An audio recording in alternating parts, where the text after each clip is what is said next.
Hey friends, welcome back to the Happy Homestead. I'm Amanda and we're here on the homestead garden property today because I have an enormous task ahead of me, and that is planting these sweet potatoes. So as you saw in last week's video, if you haven't, link above, we got our soil ready out there, and I'm pointing out there because that's where the garden is, but we got our soil ready to plant our sweet potatoes. And here are the slips. The slips came in the mail the other day. These are organic Covington sweet potato slips from Johnny's Seeds, and they look like they need a little love, but they will perk up just fine once we get them in the ground. There's supposed to be 50 of them, so I'm gonna get all 50 in today. So that is the goal today, is to get all the sweet potato slips planted and healthy in the ground. I also need to weed whack, as you saw last week. The weeds are ruthless, out of control, and I think I have a solution to the weeds, right? If you remember from last week, I was a lot overwhelmed by them and trying to come up with some ideas to take care of them that was not a big financial burden and not a huge work burden, a labor burden. And I think I have an option. I think something's coming to make this work, but more on that later. So today I just need to weed whack the weeds and really get them taken care of as much as possible. So I have some dirt. I have some buckets. I don't know if you can see those behind me. Because the dirt I have out there, the space I have, I just don't think it's large enough for 50 sweet potato slips. So I went to my local nursery and I got 10 of these buckets. And I don't even know what size they are because it doesn't say. But I'm going to imagine maybe 3 to 4 gallon. I don't know. But I got 10 of these, and so I imagine I can get 40 slips out in the garden, in the ground, and another 10, right? 1 in each bucket. And this will also be a really good experiment because I know that not everybody can just go plant sweet potatoes in the ground, right?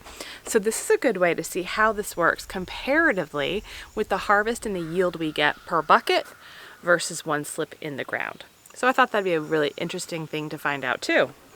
So I have dirt here. I stopped at the hardware store, got some fresh compost and organic soil so I can fill these buckets. So really all I had to buy were the slips and some of this dirt. I got these free from the local nursery because they just discard them. So if you need some big pots, I would suggest going to a local nursery and seeing if they have any that they just discard anyway.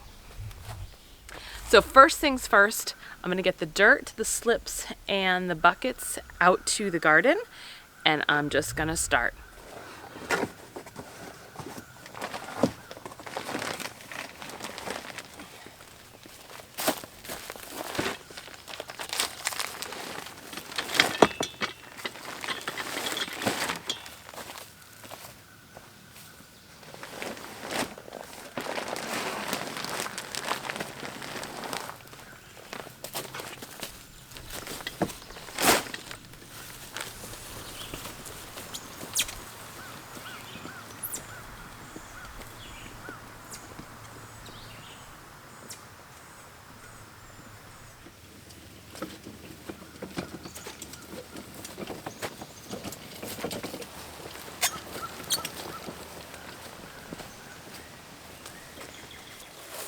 All right, we've got everything here in the garden. I'm just going to start getting these slips in. Now, from what I've read, you want to plant the slip straight down. So this is 1 slip. You want to plant the slip straight down into the dirt, at least 4 inches deep. 4 to 6, I think, is preferable. And the leaves will start to perk up, right, and start to grow. And sweet potatoes love hot weather. They love heat. So they should perk up in the next day or two.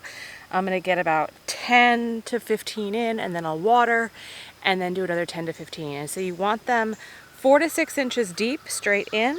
You want them a foot apart, and you want the rows about 2.5 to 3 feet apart. So I think I can get 2 rows in, and again, I'm hoping for 20 slips in each row.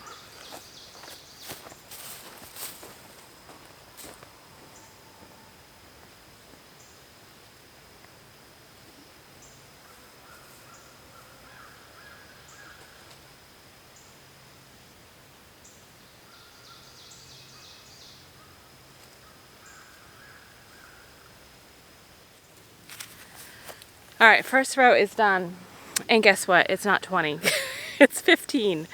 So I am gonna try to do a middle row. I'm gonna do 3 rows. So they won't quite be 2.5 to 3 feet apart, but I gotta try it. I gotta do this.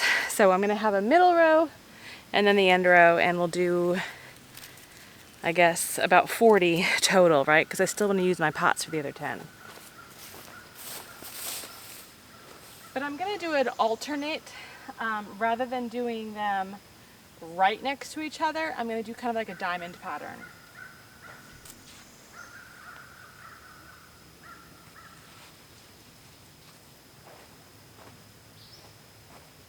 Okay, that bed is done. It didn't take nearly as long as I thought it would. I don't know what I was expecting.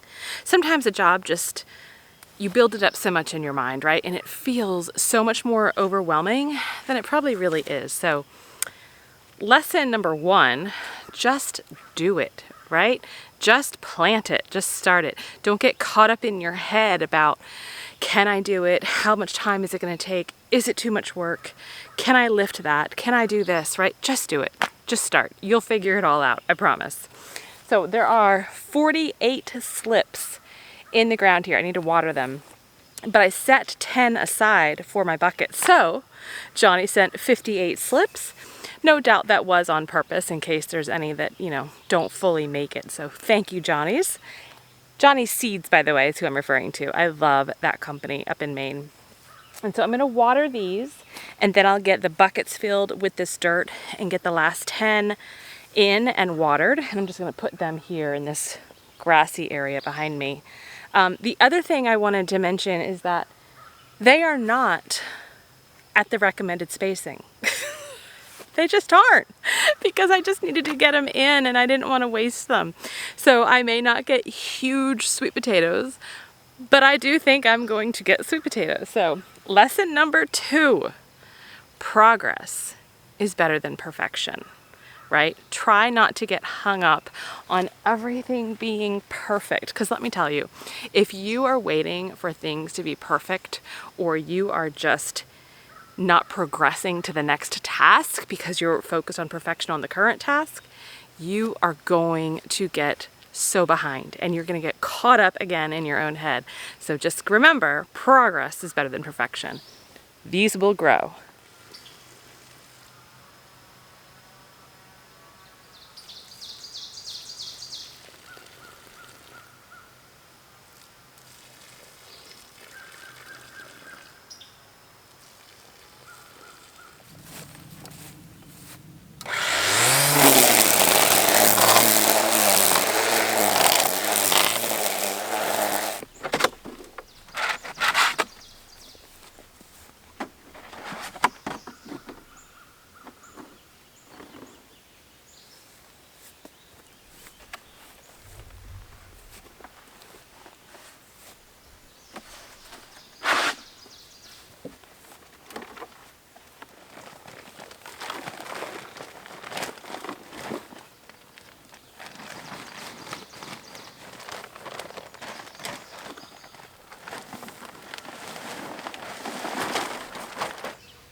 Sweet potatoes are done, and it is getting hot out here, but it's a good feeling. Just like I had thought to myself earlier, and I don't even know if I said it on camera, but I knew that when this was done, it would feel good.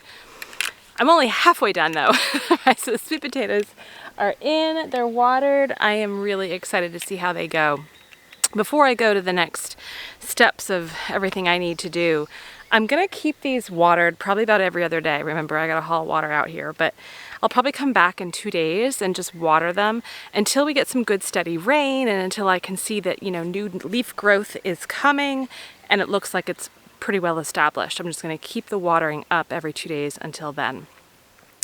Now, there is a way that you can grow sweet potatoes without having to buy slips every year.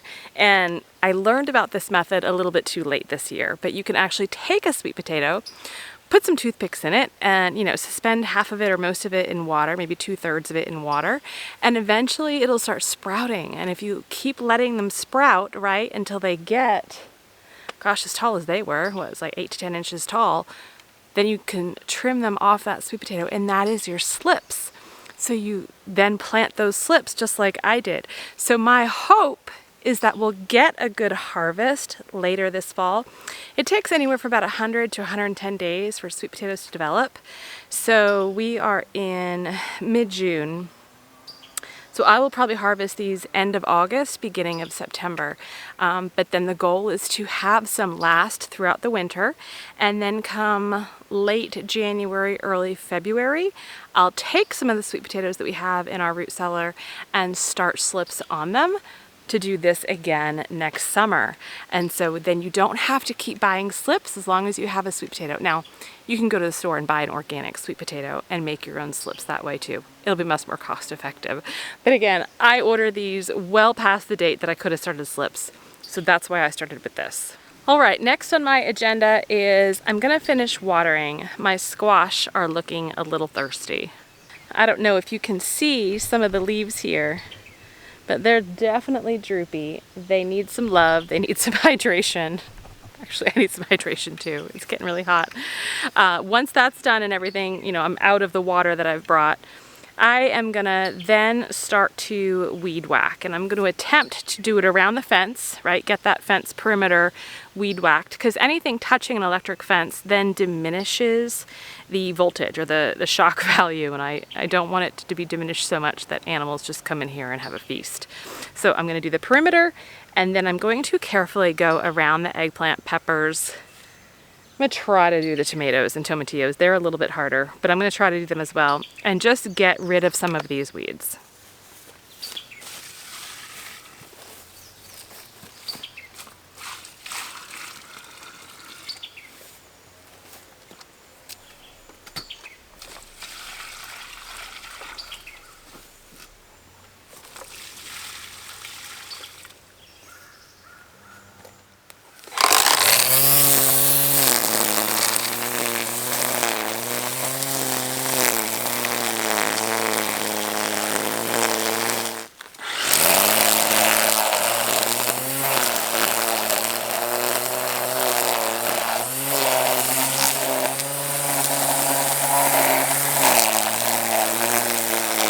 All right, so I've done all the weed whacking I can do. I've run out of batteries. I brought 2 batteries and they're all dead. However, let me show you. You can see the pepper and eggplants. Look how good they look. Like, oh my goodness, they look so much better. I did have one casualty with a pepper plant that got weed whacked. It was bound to happen, but c'est la vie. So overall, this looks a lot better. I did the perimeter, I did this area, I did a little bit under the squash trellis, and then another day I'll have to come back and attempt to do the tomatillo area. That's going to be even trickier than the peppers and eggplant. So I'm just going to go check on my onions because I think a few of the onions might be ready. Not all of them, but I think there's a couple that are. So let's go look at those. Okay, do you see how, I mean, some of them are standing straight up, and that's how I can tell they're not ready. And there's a bunch that have fallen over, and not only fallen over, but like totally withered away. So I'm actually gonna pull these. I don't think I need to pull all the onions, but I'm gonna pull the ones that look like they're done. Decent size too. I'm pretty pleased with that.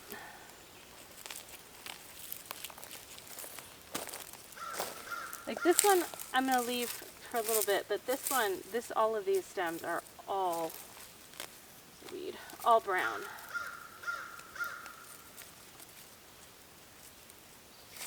I'm pretty happy with these. I'm gonna let these cure. Just like you would let garlic cure, I'm gonna let these cure so that they last a little bit longer. Granted, we have still so many in the ground, which I'm grateful for, but I'm just gonna pull these ones that look like they're ready to come. Like you can see how the tops are truly dying. I got quite a few onions here. Yeah, that was a bonus today. That wasn't the point of today. The point of today was weed whacking and sweet potatoes. So I am very happy with what I've gotten done. You can see all of our sweet potatoes there. We've got our weed whacked peppers and eggplant.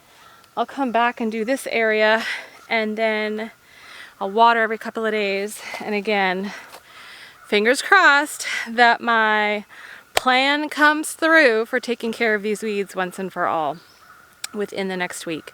I'll keep you updated. So thanks for joining me on this sweet potato journey. I would love to hear if you have grown sweet potatoes in the past, and what did you find most successful for you? Was it in ground? Was it in pots? Also, have you grown your own slips? Because I can't wait to try that next year. Let me know what your experience has been, and I will see you next time. Stay healthy, stay well. Bye-bye.